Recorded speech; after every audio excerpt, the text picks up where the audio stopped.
Subscribe करें और bell दबाएं ताकि कोई खबर रह न जाए।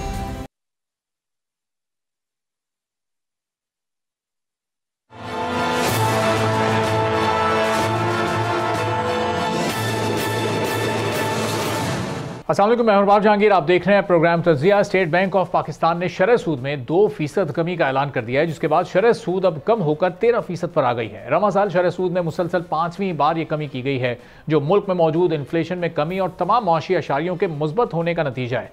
स्टेट बैंक के मुताबिक महंगाई तवक्को से ज्यादा तेजी से नीचे आई है।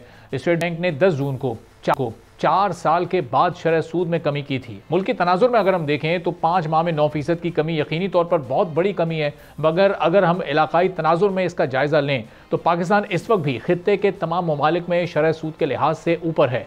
भारत और नेपाल में शरह सूद इस वक्त 6.5% है। श्रीलंका, जो कि कुछ महीनों पहले डिफॉल्ट की एक पूरी सूरत से गुजरा, वहां पर 8.5% पर इस वक्त शरह सूद है और बांग्लादेश में इस वक्त शरह सूद 10% पर है। मुल्की सरमायाकार अभी भी शरह सूद को कारोबार और मुल्क की माशी तरक्की के लिहाज से बुलंद तस्वुर कर रहे हैं। गुज़िश्ता माली साल के दौरान प्राइवेट सेक्टर ने बैंक से 123.8 अरब रुपए कर्जे लिए थे, जबकि हुकूमत ने 7,700 अरब रुपए से जायद के रिकॉर्ड कर्जे हासिल किए थे। मुआशी माहिरीन के मुताबिक अब चूंकि शरह सूद में मुसलसल कमी हो रही है, तो ये उम्मीद जाहिर की जा रही है कि प्राइवेट सेक्टर की हौसला अफजाई होगी और कारोबार में सरमायाकारी में इजाफा होगा, जिससे रोजगार के मौके भी बढ़ेंगे, क्योंकि कारोबार ग्रोथ सरमाए की दस्तियाबी से मशरूत है और शरह सूद में कमी से सनती और कारोबारी ग्रोथ मुमकिन हो सकेगी। जब शरह सूद कम होती है तो ताजरों, सरमायाकारों, सनतकारों और दीगर को कर्जे जो मिलते हैं उसमें ज़रा आसानी हो जाती है, उसको हासिल करने में उनको खासी आसानी रहती है। अब इस वक्त मुल्क में बड़े बड़े सरमाएदार इस बात को तरजीह दे रहे हैं कि बेहतर मुनाफे के उसूल के लिए वो अपनी रकम किसी बड़े मंसूबे पर खर्च करने के बजाय बैंक्स में रखें, ताकि उससे बेहतर मुनाफा हासिल किया जा सके। लेकिन शरह सूद में कमी होने की वजह से बैंक्स में पड़ा ये पैसा फिर से मार्केट में आएगा और कारोबार में लगने से इससे माशी सरगर्मियों में खासी तेजी आएगी। ताज़ा तरीन सर्वेस के मुताबिक महंगाई में कमी की तवक्कुआत और कारोबारी इदारों के एतमाद में बेहतरी आई है, लेकिन दूसरी जानिब FBR टैक्स आदाफ हासिल करने में मुसलसल नाकाम हो रहा है। तिजारती खसारा काबू में है, लेकिन इकनॉमिक ग्रोथ की रफ्तार 3.5% या इससे कम रहने का इम्कान है।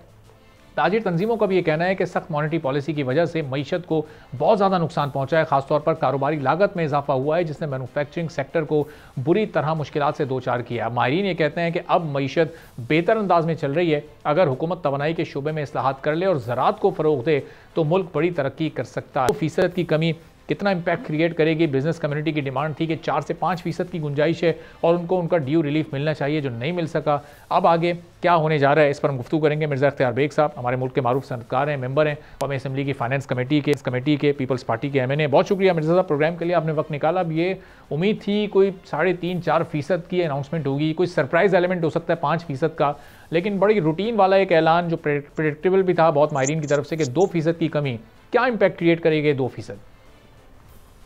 देखिए, पहली बात तो यह है कि बहुत ही खुशाइन बात है कि 5वीं बार मुसलसल स्टेट बैंक ने अपने पॉलिसी रेट में मॉनेटरी पॉलिसी रिव्यू में कम करी है। बिजनेस कम्युनिटी की डिमांड थी 4% कम से कम 5% कम किया जाए, लेकिन जो हालात चल रहे हैं, सीरिया की जंग है, ईरान की सिचुएशन है, गाजा की, इसराइल की है, उनको देखते हुए ये तस्वुर और ख्याल और एक्सपेक्टेशंस थी कि तेल की कीमतें बढ़ सकती हैं, और अगर तेल की कीमतें बढ़ी तो उससे अफरात दर जंप करेगा। तो अफरात दर दोबारा बढ़ने की एक खौफ है, एक तवक्को है, जिसकी वजह से ये आस्ते आस्ते पॉलिसी रेट कम कर रहे हैं। इन्होंने 3% ये कर सकते थे, 2.5 तो कोई मसला ही नहीं था, लेकिन एहतियातन कॉशियस 2% पे इन्होंने करा है। अब आप अगर इसका जरा से हिस्टोरिक बैकग्राउंड देखें तो ये 22% था, फिर 17 भी हुआ, फिर 15 भी हुआ, फिर अब 13 हुआ है। 9% पॉलिसी रेट में कमी हुई है। उससे क्या हुआ है? 2-3 बहुत बड़े फायदे हुए हैं।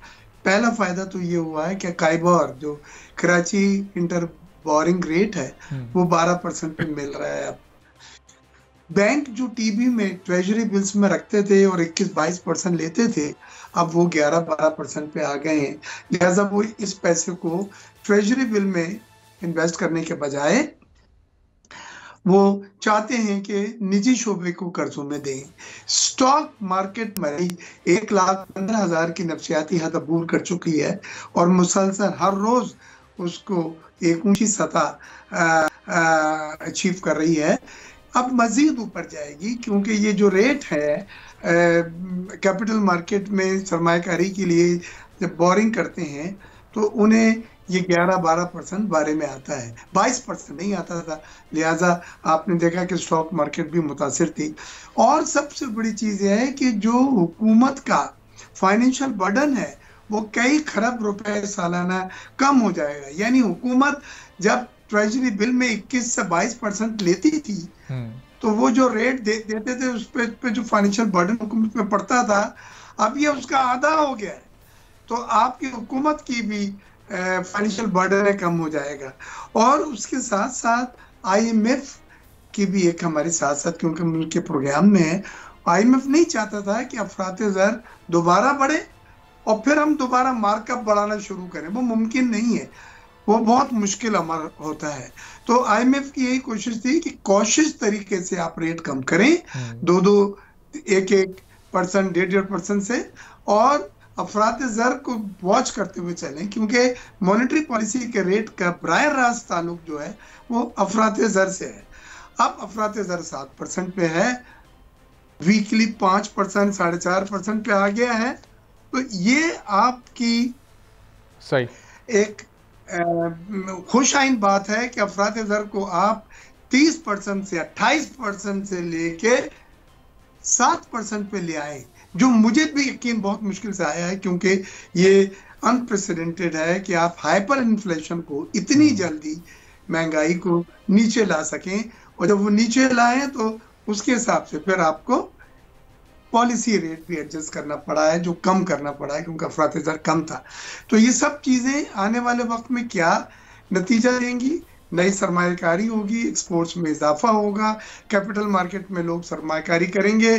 बैंकों के निजी शोबे को कर्जे नहीं देते थे और वो ट्रेजरी बिल में रख के और अरबों रुपए प्रॉफिट कर रहे थे, वो उनकी हिकमत अमली अब नहीं चल पाएगी। अब उन्हें निजी शोबे को कर्जे देने होंगे और निजी शोबे चाहे उनको कैपिटल मार्केट में लगाएं या उसको सनतकारी में लगाएं या मुल्की एक्सपोर्ट्स में हम उसको लगा के एक्सपोर्ट्स बढ़ाएं, वर्किंग कैपिटल के तौर पे यूज करें। ये सब चीजें आपकी GDP को टिगर करेंगी। GDP का भी हमने 3.5% एक टारगेट रखा है और कहने वाले कह रहे हैं कि ये 4 तक पहुंच सकता है। 4 is a very respectable figure, it's a very respectable figure. 4% अगर हमको GDP हासिल हो जाती है इस साल, क्योंकि पहले तो आपको पता नेगेटिव GDP पे हमने काम कर रहे हैं। तो ये सब चीजें एक बेहतरी की तरफ जा रही हैं और मैं मुबारकबाद पेश करता हूँ मॉनेटरी पॉलिसी को जिस तरह से कंट्रोल किया है। मेरी मुलाकात अभी हुई थी जमील साहब से, जमील अहमद साहब जो गवर्नर स्टेट बैंक हैं, वो भी यही कह रहे थे। मैंने कहा जी बिजनेस कमेटी की तो एक्सपेक्टेशन 4 से कम नहीं है, तो उन्होंने ये कहा कि जी हमें बड़ा कॉशियस अप्रोच लेके चलना। डॉक्टर इशरत हुसैन साहब से भी परसों इन्फ्लेशन पे बात हुई, उन्होंने भी यही कहा 2 से 2.5% सही रहेगा, कॉशियस अप्रोच लेके चलना है। और आज जो अनाउंसमेंट आया है वो कॉशियस अप्रोच का ही मजा है। मेरे साहब, ये इस कॉशियस अप्रोच का इस वक्त हमारी इकोनॉमी को फायदा हो रहा है या लॉन्ग टर्म में इसका नुकसान हो रहा है? क्योंकि अगर ये रेट में कमी 3 या 4% की होती तो ज़्यादा बिजनेस एक्टिविटी जनरेट होती, हमारी इकोनॉमी तेज़ी के साथ ऊपर जाती। अभी हम इन्फ्लेशन रेट को कम एक सिंगल डिजिट में लाने का बड़ा क्रेडिट इस हुकूमत को देते हैं, 7% पर आ गया। चंद महीनों पहले श्रीलंका को हमने डिफ़ॉल्ट होते देखा, वहाँ पिछले साल क्या सूरत हाल थी। आज हम वहाँ देख रहे हैं इंटरेस्ट रेट 8.25% पर है। वहाँ जो इस वक्त इन्फ्लेशन का फिगर था वो -3.5 में चला गया है। तो जब एक ऐसे डिफ़ॉल्ट ज़्यादा मुल्क में इतनी बड़ी रिकवरी हो सकती है, तो यहाँ हम वो उतनी तेज़ी से रिकवरी क्यों नहीं देख रहे? IMF प्रोग्राम में हैं, हम IMF प्रोग्राम में हैं। IMF प्रोग्राम में होने के लिए उनकी शराइत पे जिस पे हमने एग्री किया है वो अफराते ज़र का या डिस्काउंट रेट का, पॉलिसी रेट भी जिसको कहते हैं, उनसे एक अंडरस्टैंडिंग है और उसको उस तरह से हमने साथ लेके चलना है। ये तो बात सही है कि अफराते ज़र का बराह रास्त ताल्लुक जो है वो स्टेट बैंक के पॉलिसी रेट से है, लेकिन हमने उन फैक्टर को भी देखना है जो हमें इनकाउंटर हैं, जो हमें दरपेश हैं। और उसमें हमारा बहुत बड़ा इम्पोर्ट बिल जो है वो ऑयल पेट्रोल मसनूआत के ऊपर डिपेंड करता है। और अगर ये जो हालात हैं जो खत्ते में हॉस्टिलिटी के या कशीदा या जंग के जो बादल हैं, अगर इनके को मद्देनजर रखा जाए तो तेल की कीमतों के बढ़ने के चांसेस होते हैं। और तेल की कीमतें बढ़ेंगी तो अफरात दर बढ़ेगा, तो अफरात दर बढ़ेगा तो पॉलिसी रेट फिर बढ़ाना पड़ेगा। और ये बहुत तकलीफ दे होता है कि कम करके इतने सालों में आपने कम करते, अब उसको बढ़ाना दोबारा पड़ रहा है अगर, तो वो एक अच्छा साइन नहीं समझा जाता, it's not a good omen. तो ये सब चीजें हैं। स्टेट ये IMF के पॉलिसी प्रोग्राम को भी आपने लेके चलना है, और जो चीज हम कर रहे हैं वो उस मुआहदे के तहत भी कर रहे हैं जिसमें हमने उनसे इत्तेफाक किया है अफरात ज़र पॉलिसी रेट के एक मैकेनिज्म का।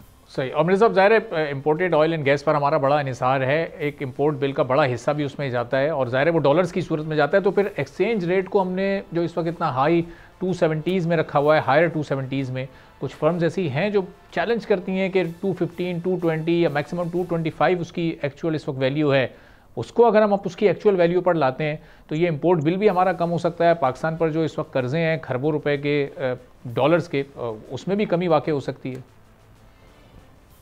अनवर जहांगीर साहब, सबसे बड़ी चीज तो यह है कि आपकी एक्सपोर्ट पिट जाएगी। अगर आपने 250 या 240 या 2-3 फिगरें आपने ली, अगर इस पे लाते हैं, एक तो ये मैं कभी भी हक में नहीं हूँ मैनिपुलेशन ऑफ एक्सचेंज रेट, ये मार्केट फोर्सेस पे उसको छोड़ना चाहिए, डिमांड एंड सप्लाई मैकेनिज्म पर अभी तक बेहतरीन तरीके से कंट्रोल हुआ है। 278 का बेंचमार्क 1-1.5 साल से आपने मेंटेन किया, और क्या चाहिए आपको। और अगर आप समझते हैं कि इससे भी कम कर दें सिर्फ इसलिए कि हम बताएं हमारी करेंसी स्ट्रांग है, तो आपकी एक्सपोर्ट पिट जाएंगी। आप जब एक्सपोर्ट करते हैं तो डॉलर के बदले में रुपया मिलता है ना, जो कन्वर्जन कॉस्ट आपकी कॉस्टिंग में मदद देता है। कॉस्टिंग में फिर आप 250 रुपए से डॉलर को कन्वर्ट करेंगे, उससे आपको रियलाइजेशन नहीं आएगा।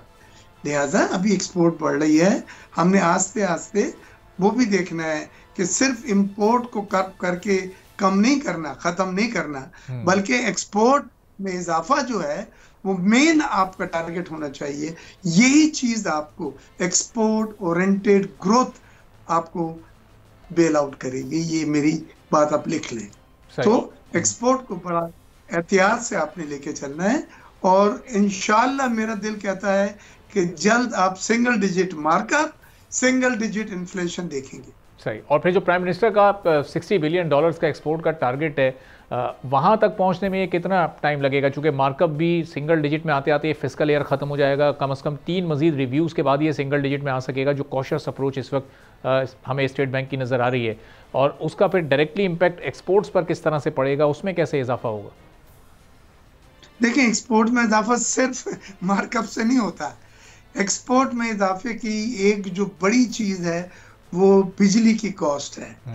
बिजली पावर टैरिफ है। पावर टैरिफ 9 सेंट्स पे जनरल आसिम मुनीर साहब ने कराची में वादा किया था, स्पेशल फैसिलिटेशन काउंसिल ने ऐलान किया था, गौहर एजाज साहब फेडरेशन में ऐलान करके गए थे। हमने अपने कॉलम में मैंने और फ्लोर पे उठाया है कि 2-3 चीजें कर दें फिर एक्सपोर्ट भूल जाएं, इट विल वॉक ओवर माशाल्लाह। एक 9 सेंट्स की बिजली, क्योंकि हमारे जितने रीजनल कंपटीटर हैं उनका 8 सेंट्स है, ये रुपए में 26 रुपए के करीब, 25 रुपए के करीब बनती है ये। और उसके लिए IPPs को रिव्यू कर रहे हैं। मैंने 8 आर्टिकल टीवी में और प्रेस कॉन्फ्रेंसेस में करे हैं। मोहम्मद अली साहब से भी मैं राब्ते हूँ, आपको मैंने वो सब आर्टिकल 8 के 8 भेजे, मैंने पढ़े उसको। तो उसमें आप देखें तो आपको उम्मीद नजर आएगी। 5 उन्होंने कैंसिल कर दिए टर्मिनेट कॉन्ट्रैक्ट, 14 ने अपना मोड ऑफ पेमेंट बदल दिया, टेक एंड पे चले गए, 4 और होंगे। इंपोर्टेड कोयले को लोकल कोयले पे कन्वर्ट हो रहा है। गवर्नमेंट वाले जो बड़े प्रोजेक्ट हैं 1320 मेगावाट वाले, वो खास तौर से काबिल जिक्र हैं।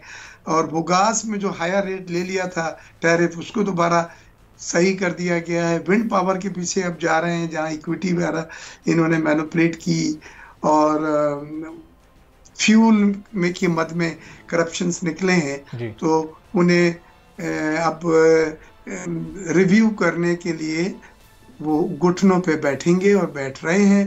एंड ऑफ द डे मुल्क को फायदा पहुंचेगा, ये सर्कुलर डेट आपका कंट्रोल होगा, ये फिक्स कैपेसिटी चार्जेस जो देने ये आस्ते आस्ते फेज आउट होंगे और आप उसी बिजली की कीमत देंगे जो खरीदेंगे, और यही पाकिस्तान को इस कैंसर से बचा सकता है। ठीक है, बहुत बहुत शुक्रिया मिर्ज़ा इख्तियार बेग साहब, मेंबर फाइनेंस कमेटी कौमी असम्बली पीपल्स पार्टी के MNA हमारे साथ मौजूद थे। एक छोटा सा ब्रेक लेते हैं, ब्रेक के बाद जब वापस आएंगे तो अहमद चनाई साहब हमारे साथ मौजूद होंगे, हमारे माशियात हैं, उनसे ज़रा पूछेंगे कि अब इस 2% की कमी से हमारी स्टॉक मार्केट मज़ीद कितना ऊपर जाएगी, जो स्टेबिलिटी है वो कितनी लॉन्ग टर्म है, और फिर उसके ओवरऑल पाकिस्तान की इकॉनमी पर क्या पॉजिटिव असरात मुरतब होंगे। छोटे से ब्रेक के बाद।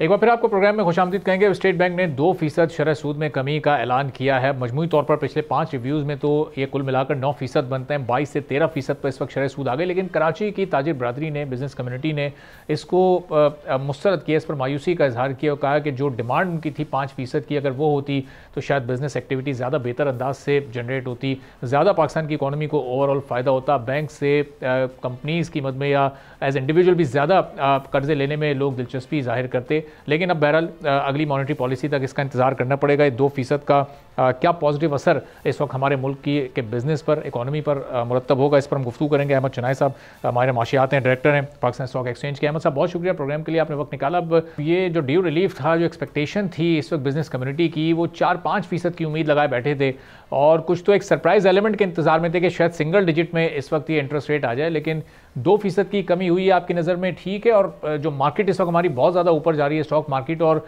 जो दीगर सेक्टर्स हैं इकोनॉमी के, उस पर क्या इसके पॉजिटिव असरात मुरतब होंगे? बिस्मिल्लाहिर्रहमानिर्रहीम। अरबाब साहब बहुत बहुत शुक्रिया।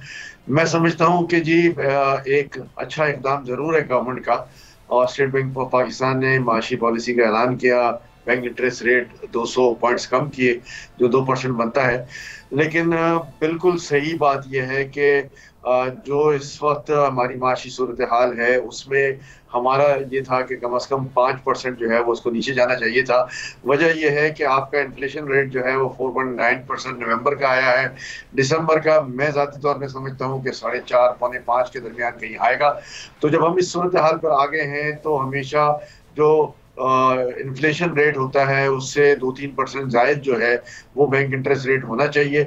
उसके मुकाबले में हम बहुत ज़्यादा हैं, हम अब भी 13% पे खड़े हुए हैं।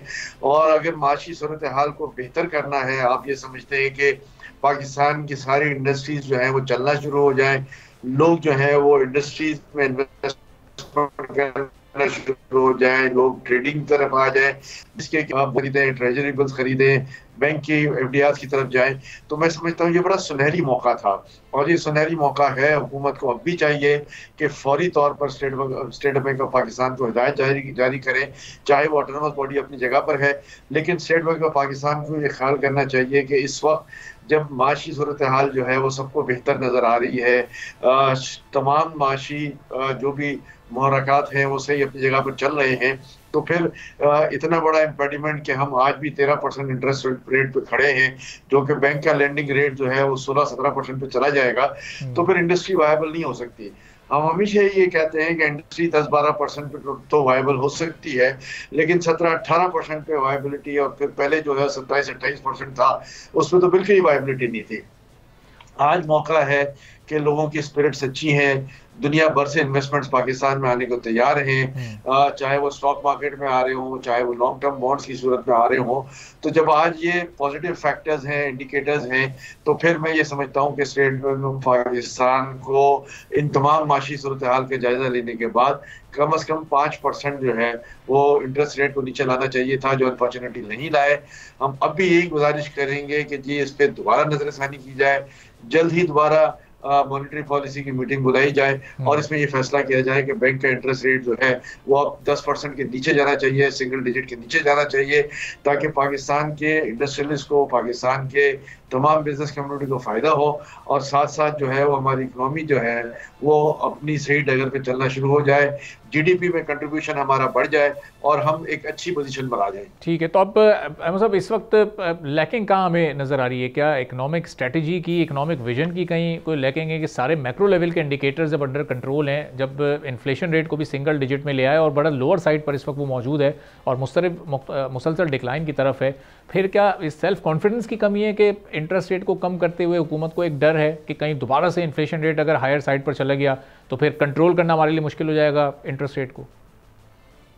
देखिए, जाहिर है स्टेट बैंक ऑफ पाकिस्तान के अपने रिजर्वेशन होंगे, वो ये कहेंगे कि एक साथ 5% कम करने का मतलब है कि हम 30% इंटरेस्ट रेट को कम कर रहे हैं, 33% कम कर रहे हैं।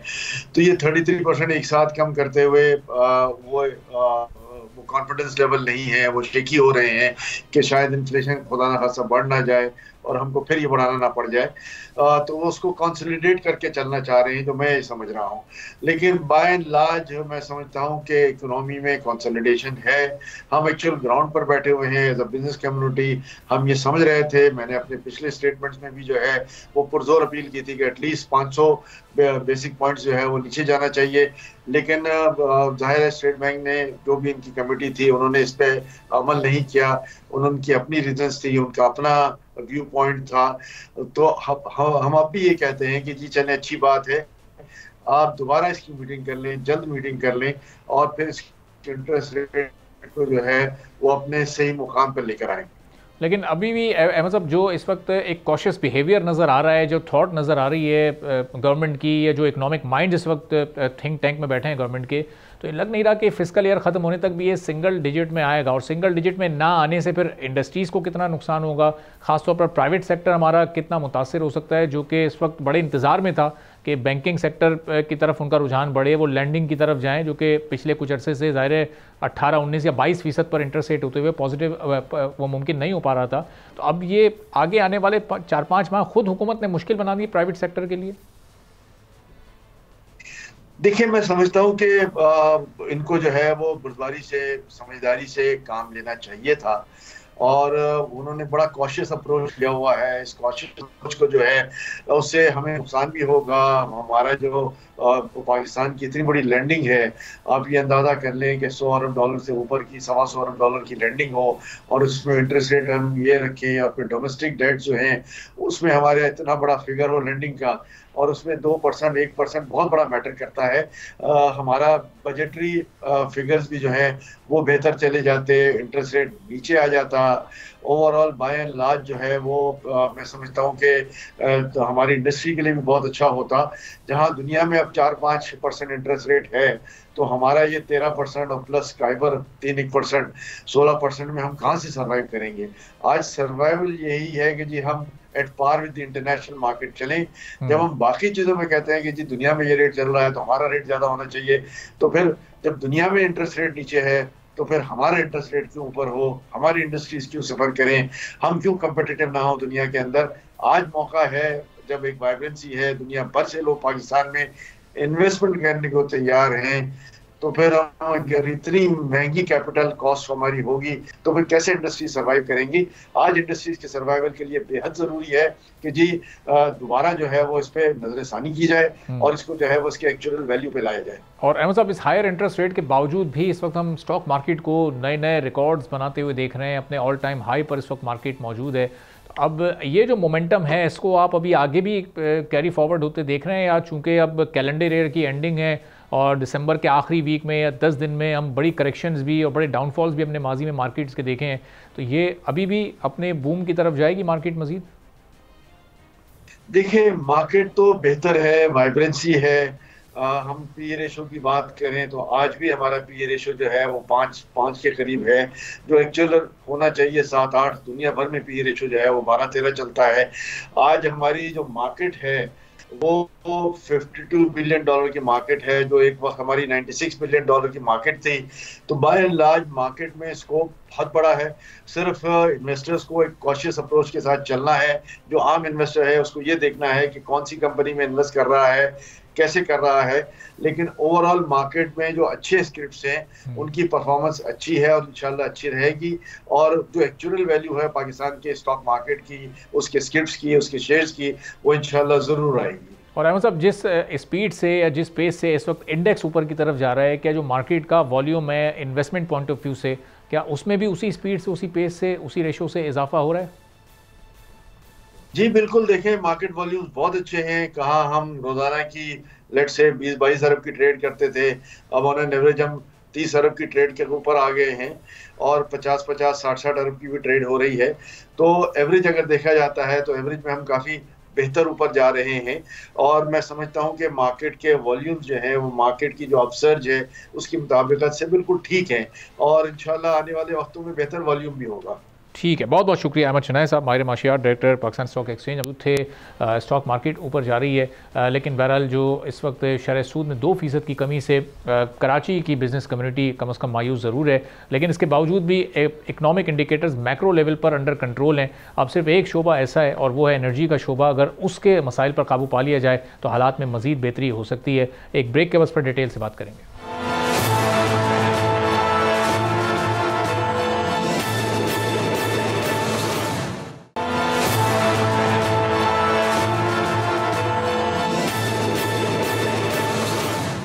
एक बार फिर आपको प्रोग्राम में खुशामदीद कहेंगे। मुल्क की मईशत मुस्तहकम तो हो रही है, लेकिन एक सेक्टर ऐसा है जो इस इस्तेहकाम पर कई सवालिया निशान खड़े कर रहा है। मुल्की खजाने पर सबसे बड़ा बोझ इस वक्त पावर सेक्टर है, जिसका बहरान थमने का नाम नहीं ले रहा, बल्कि इसके खसारे में बढ़ता हुजम हर गुजरते दिन के साथ मुल्की मईशत की तरक्की की उम्मीदें ख़त्म करता जा रहा है। वफाकी वज़ीर तवानाई ने भी ये बात मान ली है कि मईशत में खराबी पावर सेक्टर की वजह से है। अपने एक बयान में उन्होंने कहा है कि मईशत की आधे से ज़ायद खराबी बिजली शोबे की नाअहली की वजह से। अगर बिजली का शोबा ठीक हो जाए तो मईशत ठीक हो सकती है। डिस्कोस के सालाना रेवेन्यू गैप में इजाफा होता चला जा रहा है, जिसका हुजम 1264 अरब तक पहुंच गया है। वजारत पावर के नंबर्स के मुताबिक पावर डिस्ट्रीब्यूशन कंपनीज यानी डिस्कोस को नादहिंदगान से 365 अरब रुपए की रिकवरी करनी है।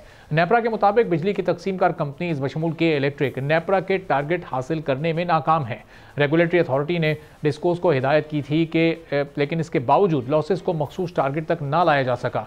माली साल 2023-2024 के दौरान लॉसेस की मद में कौमी खजाने को 281 अरब रुपए का नुकसान पहुंचा है। कैस्को, लेस्को, पेस्को और सेप्को के नुकसान सबसे ज्यादा रहे हैं। पेस्को के एक साल में नुकसान 96 अरब रुपए हैं, लेस्को के 47 अरब हैं, कैस्को 37 अरब पर खड़ा है और सेप्को के नुकसान 28 अरब से जायद हो चुके हैं। नेपरा ने डिस्कोस को ऑपरेशन और मेंटेनेंस कॉस्ट की मद में लॉसेस को कम करने के लिए अरबों रुपए फराहम किए, लेकिन इसके बावजूद भी इस पर काबू नहीं पाया जा सका है। डिस्कोस 100% बिलों की वसूली में नाकाम रहे हैं। सबसे कम रिकवरीज कैस्को और सेप्को की रहीं। कोयटा इलेक्ट्रिक सप्लाई कंपनी सिर्फ 65.41% और सेप्को 31.79% रिकवरी कर सकी, जबकि माली साल 2023-2024 में हेस्को की रिकवरी 76.40% रही थी। नेपरा के मुताबिक ज़रूरत से ज़्यादा बिजली की पैदावारी सलाहियत होने के बावजूद बिजली की तलब कम रही है। बिजली की तलब में कमी की एक वजह कंपनीज का नए कनेक्शन ना देना है। नए कनेक्शन ना देने से भी पावर सेक्टर को नुकसान उठाना पड़ा है। एशियन डेवलपमेंट बैंक हुकूमत के साथ मिलकर डिस्कोस की परफॉर्मेंस को बेहतर करने की कोशिशें कर रहा है। एशियाई तरक्याती बैंक ने बिजली की डिस्ट्रीब्यूशन को जदीद बनाने के लिए $20 करोड़ कर्ज की मंजूरी दे दी है। इब्तिदाई मरहले में 3 बड़ी डिस्ट्रीब्यूशन कंपनी जिनमें Lahore electric supply company, Multan electric power company और सक्खर इलेक्ट्रिक पावर कंपनी की कारकर्दगी को बेहतर किया जाएगा। एडीबी और हुकूमत मिलकर प्राइवेट सेक्टर से सरमायाकारों को राग़िब करने की कोशिशें कर रहे हैं ताकि प्राइवेट सेक्टर डिस्कोज में इन्वेस्टमेंट करे, जिसके नतीजे में पावर सेक्टर के नुकसानात कुछ कम हो सकेंगे।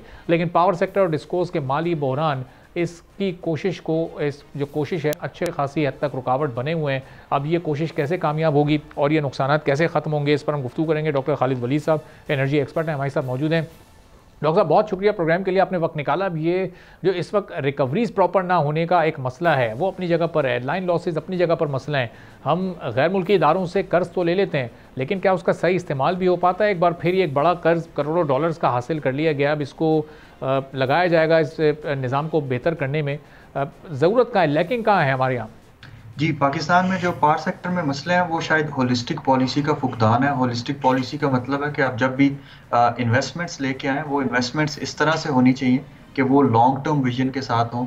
अभी हम जो प्लानिंग कर रहे हैं पावर सेक्टर में, खासकर आपका जो जनरेशन, ट्रांसमिशन और डिस्ट्रीब्यूशन साइड है, उसमें हम फिस्ट फाइटिंग मोड में है कि किसी तरीके से जो है वो सार्फिन को रिलीफ दिया जा सके। पावर सेक्टर चूँकि एक कॉम्प्लेक्स मसला है, जब तक आप इसमें लॉन्ग टर्म पॉलिसी मेकिंग नहीं करेंगे ये सॉल्व नहीं होगा। इसकी एक मिसाल आपका डिस्ट्रीब्यूशन साइड है। जब तक आप इसको या तो कंपटीशन नहीं लेके आते इसके अंदर प्राइवेटाइजेशन के थ्रू, या फिर इसके अंदर कॉर्पोरेट प्रिंसिपल्स को इंस्टॉल नहीं करते, तब तक हम जो है वो इसी मोड में, इसी फिस्ट फाइटिंग में जो है वो लगे रहेंगे।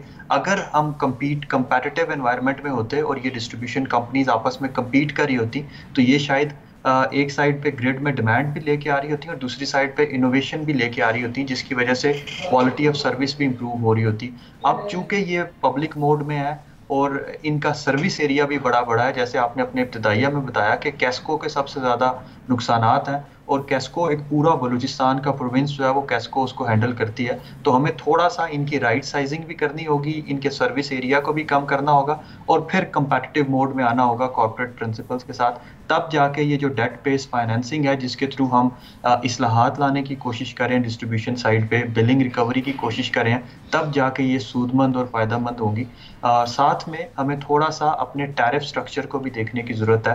टैरिफ स्ट्रक्चर हमारा इस तरह से डिज़ाइन हुआ है कि ये ज़्यादा इलेक्ट्रिसिटी कंजम्पशन को जो है वो डीमोटिवेट करता है और हम काफ़ी सारी सब्सिडीज प्रोटेक्टेड कंज्यूमर्स को, जो कि 52% ऑफ टोटल कंज्यूमर्स हैं, उनको देते हैं। तो इस चीज़ को भी थोड़ा सा साथ में लेके चलना होगा, तब जाके हम एक होलिस्टिक पॉलिसी मेकिंग की तरफ आ सकें। तो डॉक्टर साहब, अब ये एक हमने जो टास्क फोर्स बनाई उसका तो पूरा का पूरा फोकस इस पर था कि बस वो IPPs को इस पर कन्विंस करे कि वो अपनी कैपेसिटी पेमेंट से विड्रॉ हो। अब वो आहिस्तगी के साथ उस सिलसिले में कामयाबी भी मिल रही है। उस टास्क फोर्स का कोई बहुत ज़्यादा फोकस हम इस जानिब नहीं देख रहे कि डिस्ट्रीब्यूशन के लॉसेस पर या इस खसारे को भी कवर करने के लिए हो, कहीं से ये लीकेजेस रोकी जाएं, कहीं से इस रिकवरी को की परसेंटेज को बढ़ाते हुए 100 के करीब लाने की कोशिश की जाए। पिछले 3-4-5 माह में कोई ऐसे खास इकदाम होते नहीं देखे हम। देखिए, जो टास्क फोर्स है वो एक पॉजिटिव डायरेक्शन में काम ज़रूर कर रहे हैं, लेकिन जो उनकी पेस है वो बड़ी स्लो है। आपने बिल्कुल ठीक कहा, क्योंकि जो बड़ी कैपेसिटी पेमेंट्स हैं वो तो आपकी कोल पावर प्लांट से आती हैं, जो कि चाइना सीपैक के पावर प्लांट्स हैं, उनको भी थोड़ा सा देखना होगा। और साथ में इक्वली इम्पॉर्टेंट हमारा ट्रांसमिशन साइड और डिस्ट्रीब्यूशन साइड है, और साथ में हमारी जो टैरिफ की डायमेंशंस हैं वो हैं। अगर हम किसी तरीके से मार्केट को लिबरलाइज करते हैं और कंपेटिटिव एनवायरनमेंट लेके आते हैं, जो कि वक्त की ज़रूरत भी है पाकिस्तान में, मार्केट लिबरलाइज होगी, कंपेटिटिव कंपटीशन के साथ ये कम्पीट कर रहे होंगे, तो शायद टैरिफ भी नीचे आ रहे हों, जिस तरह से हमने टेलीकॉम सेक्टर में किया और दीगर सेक्टर्स में किया। टास्क फोर्स को साथ साथ में ये भी देखना है कि किस तरह से नेशनल ग्रिड की डिमांड को बढ़ाया जाए। वो शायद एक इग्नोर्ड एरिया है, और वो डिमांड जो कि प्रोडक्टिव डिमांड है पाकिस्तान में इस टाइम पे, आपका जो रेजिडेंशियल सेक्टर है वो मेजर कंट्रीब्यूटर है, कंजम्पशन करता है इलेक्ट्रिसिटी की। हमें इंडस्ट्री को लेके आना है ग्रिड पे, और इंडस्ट्री को लेके आने के लिए आपको 3 चीज़ें देनी होंगी। एक अफोर्डेबल रेट्स पे इलेक्ट्रिसिटी, दूसरा रिलायबल इलेक्ट्रिसिटी, और तीसरा जो यूरोपियन यूनियन का कार्बन बॉर्डर एडजस्टमेंट मैकेनिज्म आ रहा है उसके तहत अब आपको रिन्यूएबल एनर्जी देना होगी।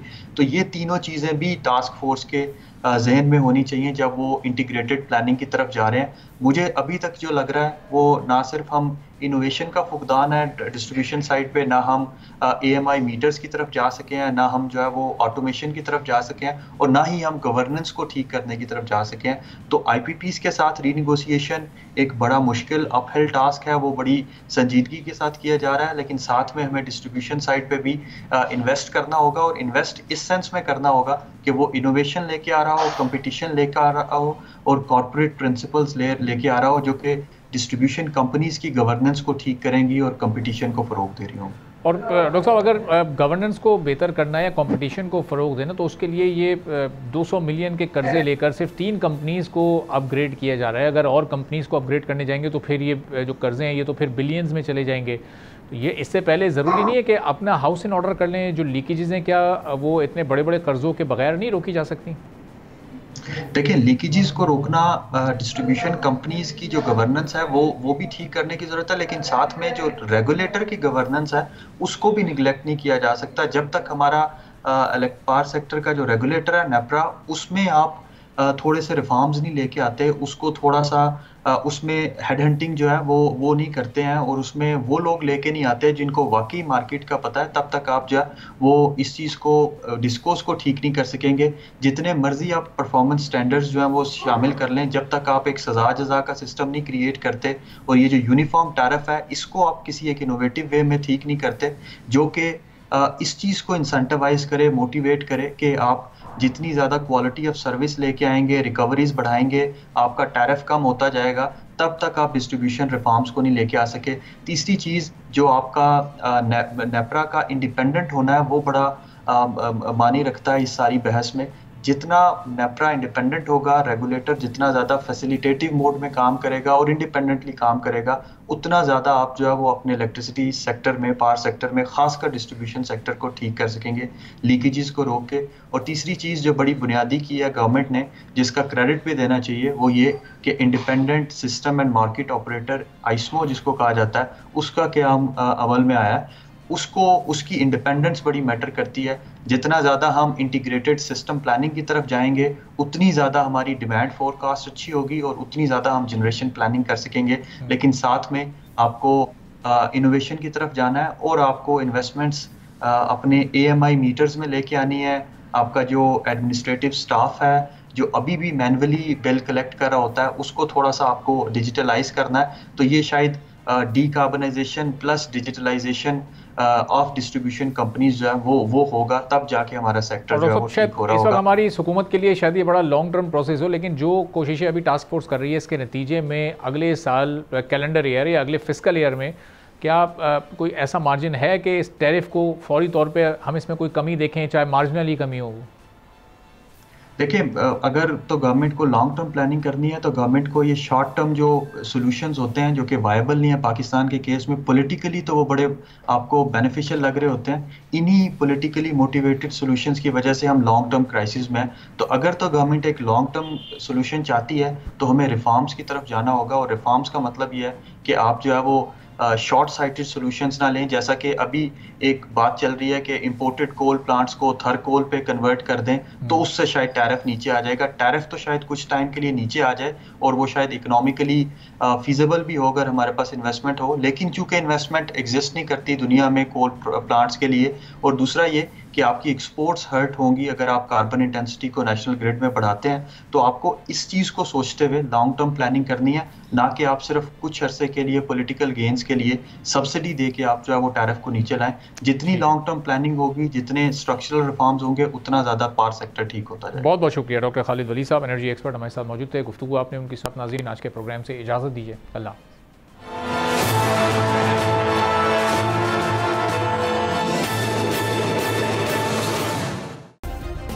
सब्सक्राइब करें और बेल दबाएं ताकि कोई खबर रह न जाए।